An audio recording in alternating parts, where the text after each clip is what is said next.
দর্শক শুভ সকাল। দেশ বিদেশের যে যেখান থেকে এশিয়ান টেলিভিশনের পর্দায় এশিয়ান সংবাদ বিশ্লেষণ দেখছেন সবাইকে স্বাগত জানাচ্ছি আমি আসাদুজ্জামান।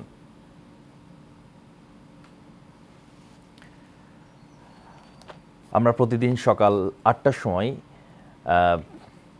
সংবাদ বিশ্লেষণ করে থাকি সংবাদপত্রের বিভিন্ন পত্রপত্রিকা থেকে। তো আজকে আমাদের কাছে প্রথমে আছে সময়ের আলো। আমি সময়ের আলো থেকে এখন আপনাদের সাথে কিছু হেডলাইন শেয়ার করব। একই পথে নাকি নিরুপায়। পলাতক শেখ হাসিনা সরকারের আমলে প্রায় ১,০০,০০০ কোটি টাকা ছাপিয়ে ব্যাংকগুলোকে ধার দেওয়া হয়েছিল, যার সিংহভাগই ঋণের নামে তুলে পাচার করা হয়েছিল। আর দেশের সাধারণ মানুষকে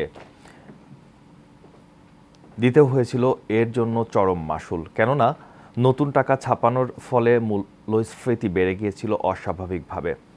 বর্তমানে governor doctor Ahsan H Mansur দায়িত্ব নেওয়ার পর গত ২০ আগস্ট কেন্দ্রীয় ব্যাংকের সংবাদ সম্মেলনে বলেছিলেন, দুর্বল ও সমস্যাযুক্ত ব্যাংকগুলোকে টাকা ছাপিয়ে আর সহায়তা দেওয়া যাবে না।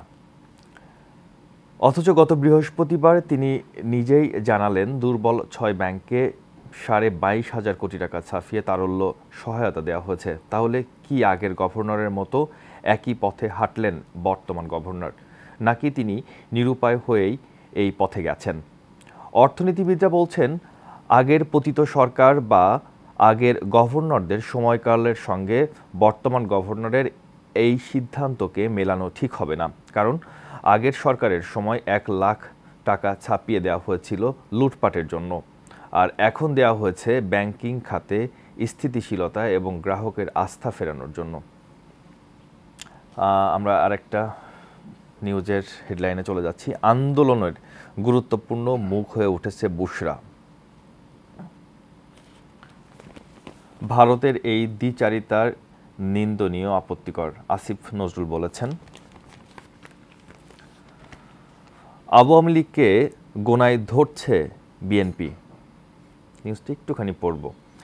আওয়ামী লীগকে প্রধান প্রতিদ্বন্দ্বী ধরে নিয়েই নির্বাচনের প্রস্তুতি নিচ্ছে বিএনপি। দলটির ধারণা, আওয়ামী লীগ ভোটে আসতে পারে, যদিও রাজনীতির মাঠে অনুপস্থিত। আওয়ামী লীগের নির্বাচনের অংশগ্রহণ নিয়ে পক্ষে বিপক্ষে আলোচনা রয়েছে। বিএনপির নির্বাচনের আগে নিজের ঘরে মজবুত করছে। তৃণমূল থেকে সংগঠনকে ঢেলে সাজানোর কাজ চলছে। আগামী বছর জাতীয় নির্বাচন হতে পারে বলে মনে করছে বিএনপি। এর আগে দল ও অঙ্গ সংগঠনের শক্তিশালী রূপ দেবে, যাতে নির্বাচনে আওয়ামী লীগকে ব্যাপকভাবে পরাজিত করে মাঠ থেকে দূরে রাখা যায়। সম্প্রতি আওয়ামী লীগের নির্বাচনে অংশগ্রহণ ও সিদ্ধান্তের আলোচনা সামনে এসেছে। অন্তর্বর্তী সরকারের তরফ থেকে বিএনপির ইঙ্গিত করে বলা হয়েছে, নিষিদ্ধের কথা বললে রাজনৈতিক দলগুলোর অনেকেই তাদের বক্তৃতায় বাধা দেওয়ার চেষ্টা করেছে। তারা নিষিদ্ধ চায় না। বৈষম্যবিরোধী ছাত্র আন্দোলনের নেতারা আওয়ামী লীগ নিষিদ্ধ প্রশ্নে বিএনপির বিরুদ্ধে ক্ষোভ ঝাড়ছে। কিন্তু যদিও বিএনপি বলছে এসব সিদ্ধান্ত বিরুদ্ধে ক্ষোভ ঝাড়ছে, যদিও বিএনপি বলছে এসব সিদ্ধান্ত জনগণ মেনে নেবে না। স্থায়ী কমিটির সদস্য আমির খসরু মোহাম্মদ চৌধুরী মনে করেন, আওয়ামী লীগকে বিদায় করতে হলে জনগণের ভোটের মাধ্যমে করতে হবে। আমরা আরেকটা হেডলাইনে চলে যাচ্ছি। নির্বাচন নিয়ে ভবিষ্যৎবাণী করা এই মুহূর্তে সম্ভব নয়। ভিডিও ফুটেজ দেখে গ্রেফতার আরও ৩ জন।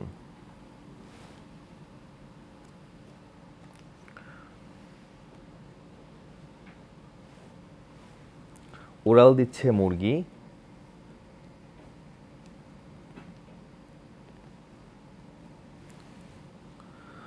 চড়া মূল্যে কিনতে হচ্ছে তেল, আলু, পেঁয়াজ।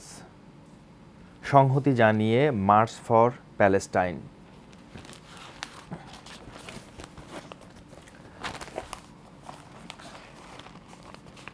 এখানে আর একটা হেডলাইন হচ্ছে, বর্ষা গেল শীত এলো, ডেঙ্গু তবু কমছে না।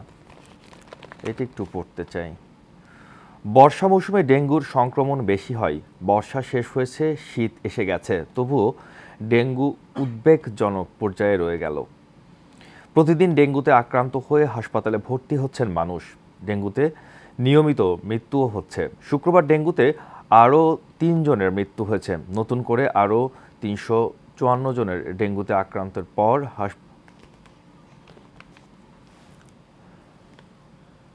চলতি মাসের 29 দিনে ডেঙ্গুতে 170 জনের মৃত্যু হয়েছে। এখানে আরেকটা শিরোনাম করেছে, আদালতের নিষেধাজ্ঞা নিশ্চিতের নির্দেশ প্রধান বিচারপতির। আরও 75 বাংলাদেশিকে মুক্তি দিল আমিরাত। জামায়াতের কর্মী সমাবেশে বিএনপির হামলায় আহত 10। আমি আরেকটা পত্রিকা নিতে চাই, আমার কাছে আছে এখন দেশ রূপান্তর। দেশ রূপান্তরে ওরা পত্রিকা শিরোনাম করেছে, কলকাতার পতাকা পোড়ানো করা প্রতিবাদ ঢাকার। টিসিবির ট্রাকের সামনে হাহাকার, বাজারে নাভিশ্বাস। কলমের খোঁচায় নাই 274 নদী। নীতি নির্ধারণে লন্ডন যাচ্ছেন ফখরুল। ভিডিও ফুটেজে আইনজীবীর হত্যায় 25 থেকে 30 জন, সাময়িক বরখাস্ত 67 মাস।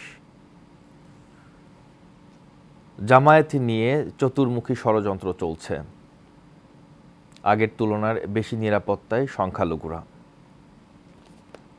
ভর্তি হয়ে প্রতারিত হলে দায় নেবে না ইউজিসি।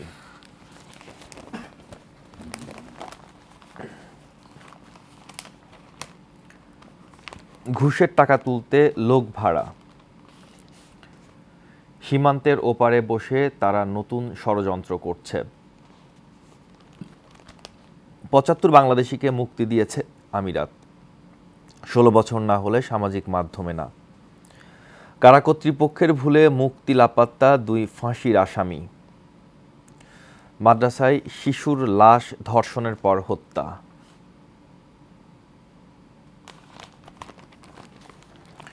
ইউক্রেন দখলের পরিকল্পনা ন্যাটোর। চট্টগ্রামের 3 মন্দিরে হামলা ভাঙচুরের অভিযোগ। চিন্ময়কে দিয়ে দেশে দাঙ্গা লাগাতে চায় ভারত।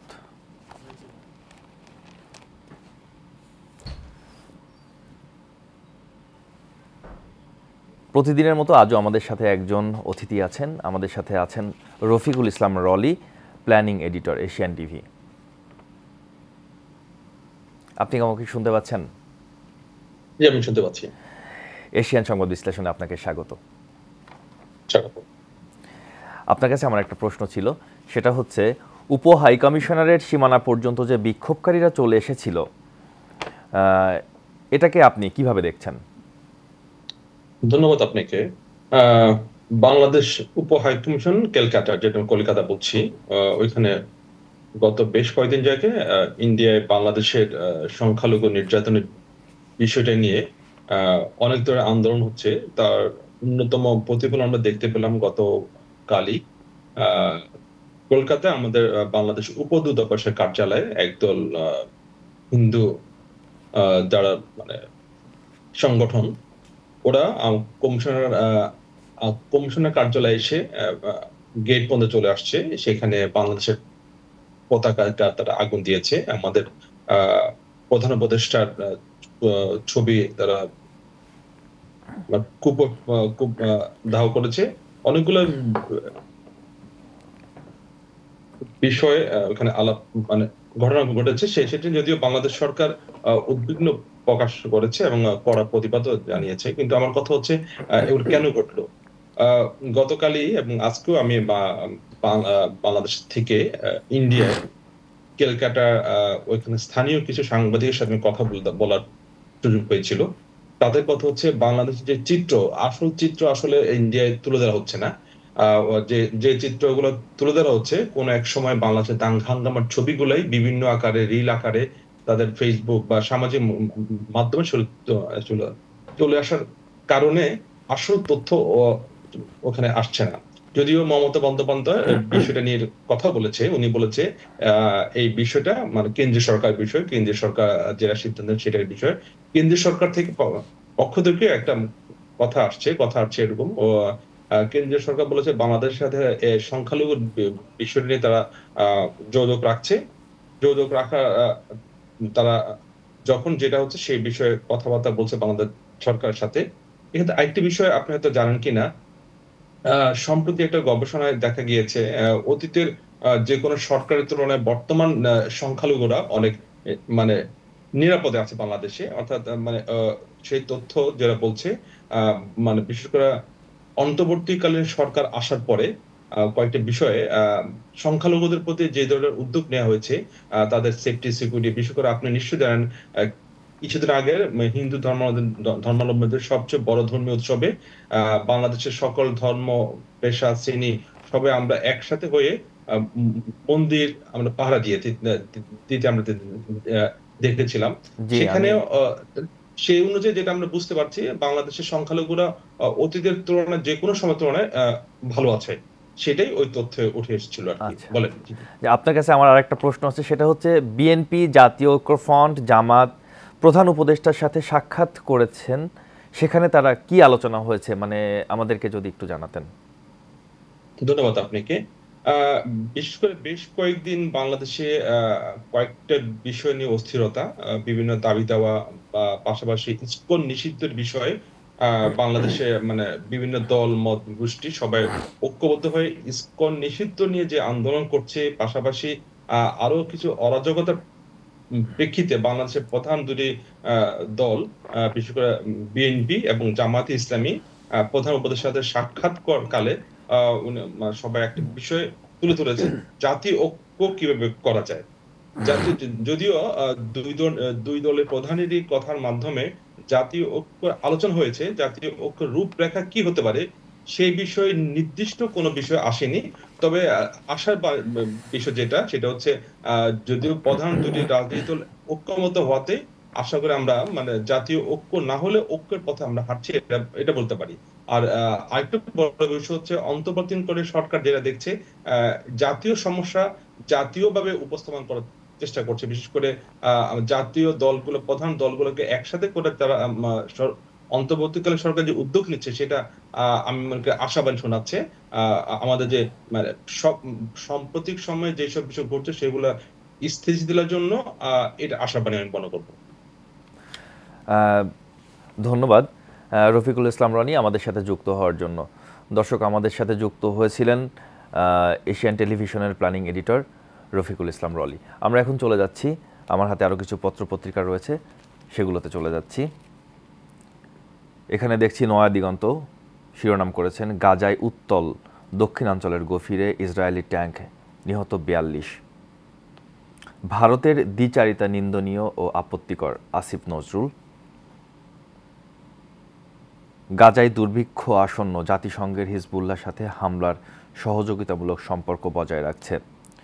কলকাতায় জাতীয় পতাকা পোড়ানোয় বাংলাদেশের নিন্দা, ওপারে রাতভর বোমার বিস্ফোরণের আতঙ্ক, নির্ঘুম টেকনাফবাসী।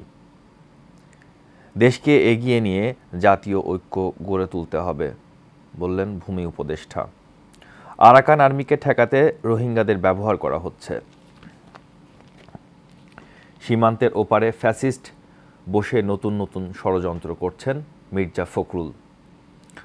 আওয়ামী শাসনামলের চেয়ে সংখ্যালঘুরা নিরাপদে আছে।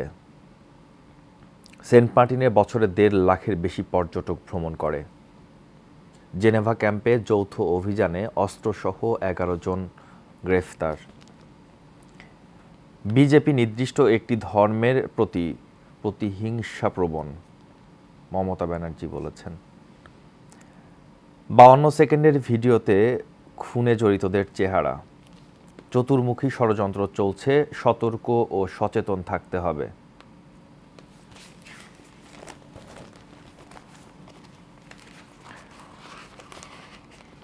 উত্থান ধরে রাখতে না পারায় বিক্রির চাপে ছিল পুঁজিবাজার। কোনোভাবেই চক্রান্তের ফাঁদে পা দেয়া যাবে না। ভারতের কুখ্যাত সন্ত্রাসীদের নিরাপদ গন্তব্য যুক্তরাষ্ট্র, সঙ্গী ভুয়া পাসপোর্ট। বিতর্কিত আচরণের জন্য চিন্ময় গ্রেফতার, রিজভী। বাংলাদেশ নিয়ে গভীর ষড়যন্ত্র চলছে।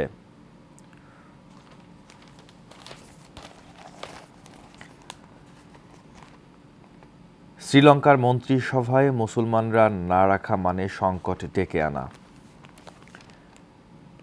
লেবাননের ৬০ গ্রামে ফেরার বিরুদ্ধে ইসরায়েলি হুঁশিয়ারি। জুলাই বিপ্লবে ভারতের পররাষ্ট্রনীতির মারাত্মক বিপর্যয় ঘটেছে। ইসকনের বাধায় কুলাউড়ায় শুল্ক স্টেশন দিয়ে আমদানি রপ্তানি বন্ধ। সরকারকে আধিপত্যবাদী শক্তির বিরুদ্ধে শক্ত অবস্থান নিতে হবে। পৃথক দুর্ঘটনায় মহিলা ও শিশু নিহত। দেশে সাম্প্রদায়িক দাঙ্গা বাঁধানোর পাঁয়তারা চলছে।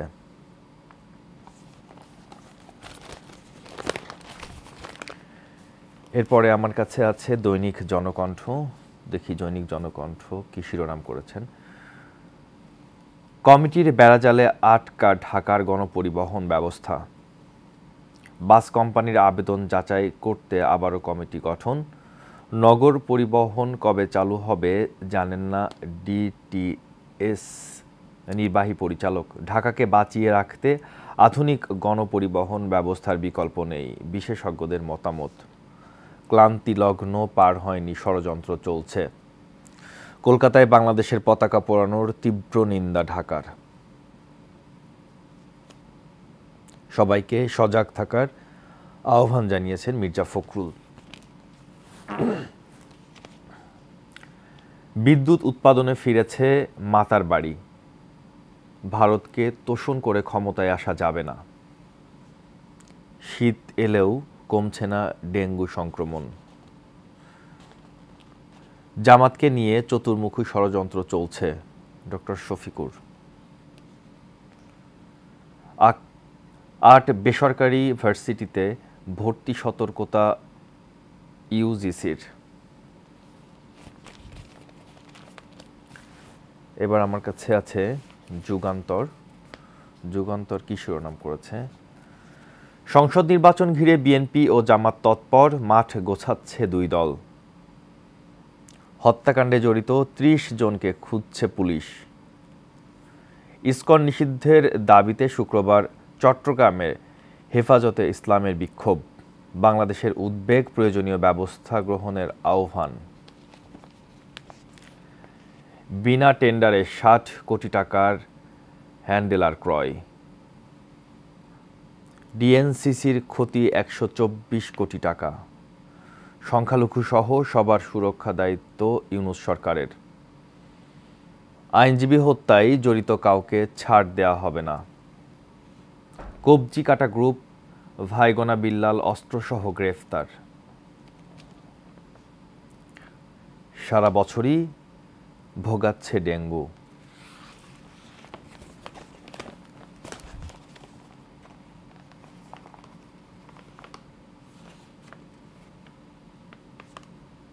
আন্দোলনের ছাত্র জনতাকে হত্যা, পোস্টমর্টেমে পাওয়া গুলির সূত্রে মিলবে খুনি।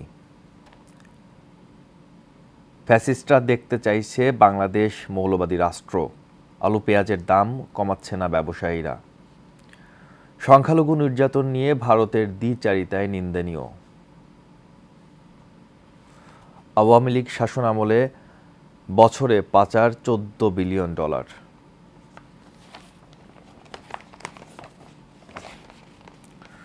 বরিশালে দুষ্প্রাপ্য সয়াবিন তেল। ৩১ ডিসেম্বরের মধ্যে নির্বাচন সংস্কার কমিশনের প্রতিবেদন।